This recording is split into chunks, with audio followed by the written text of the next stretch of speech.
স্ত্রী রাগ হয়ে স্বামীকে তালাক দিয়েছে, কিন্তু স্বামী তালাক বা ডিভোর্স গ্রহণ করে নেন। কিছুদিন পর দুই পরিবার মিল হয়ে আবার সংসার করছে। এই বিষয়ে হুজুরের মতামত কি? প্রথম কথা হলো, আর তালাক বির রিজাল, তালাক দিবে পুরুষরা, মহিলারা না। এখন আজকাল মহিলারাও তালাক দেয়। মহিলারা অর্পিত তালাক গ্রহণ করতে পারে, স্বামীকে তালাক দিবে না। কোন মহিলা যদি তার স্বামীকে বলে তোমাকে আমি তালাক দিলাম, 1 তালাক, 3 তালাক, আরো কিছু বলে, কিয়ামত পর্যন্ত এইভাবে, এই ভাষা খেয়াল করেন, এইভাবে যদি বলে স্ত্রী স্বামীকে যে হে স্বামী তোমাকে আমি ডিভোর্স দিলাম, তালাক দিলাম, তালাক হবে না। স্ত্রী যদি বলে আমি তালাক গ্রহণ করলাম নিজের প্রতি, অর্পিত তালাকের পাওয়ার বলে, কাবিননামা 18 নম্বর কলামে লেখা আছে, বরণ পোষণ না দিলে, বনিবর না হলে, জুলুম করলে, অবিচার করলে, হান এটা করলে, তখন স্ত্রী নিজের প্রতি, নিজের নফসের প্রতি তালাক গ্রহণ করতে পারবে, তালাক দিবে না। এখানে মায়ের প্যাচ আছে। এই জন্য তালাকের মাসআলা কোন আলেমের কাছ থেকে এইরকম কোন প্রশ্নোত্তর থেকে শুনে আপনি সিদ্ধান্ত নিবেন না।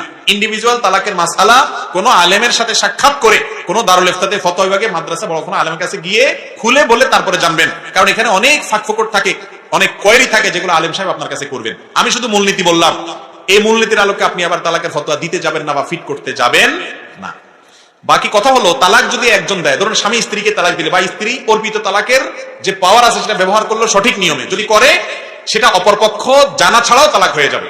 অনেকে বলে স্বামী তালাক দিচ্ছে স্ত্রীকে, স্ত্রী জানে না, স্ত্রী জানা জরুরি না। স্বামী যদি তালাক উচ্চারণ করে থাকে মুখে, তালাক হয়ে যাবে স্ত্রী না জানলেও। অত্যন্ত জটিল একটা বিষয়। হ্যাঁ, এটার কার্যকর সামাজিকভাবে হওয়ার জন্য প্রচলিত আইনে কিছু ধারা আছে, কিছু প্রসেস আছে, সেগুলো আরেক জিনিস।